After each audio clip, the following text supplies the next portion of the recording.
அபிராமி அந்தாதி பாடல் 23. எப்போதும் மகிழ்ச்சியாய் இருக்க.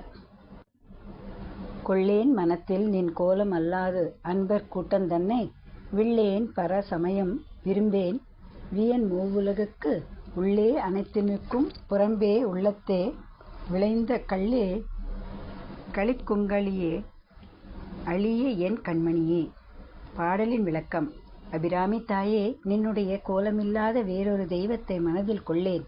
நின்னுடைய அடியார்கள் கூட்டத்தை பகைத்து கொள்ள மாட்டேன். உன்னையன்றி பிற சமயங்களை விரும்ப மாட்டேன். மூன்றுலகற்கு முன் விண் உள்ளேயும் யாவற்றிற்கும் வெளியேயும் நிறைந்திருப்பவளே, எம்முடைய உள்ளத்திலே ஆனந்த களிப்பை உண்டாக்கும் கள்ளே, ஆனந்தத்திற்கு ஆனந்தமாய் எளியோனாகிய எனக்கும் அருள்பாலித்த என் கண்மணி போன்றவளே என்பதே இதன் பொருள்.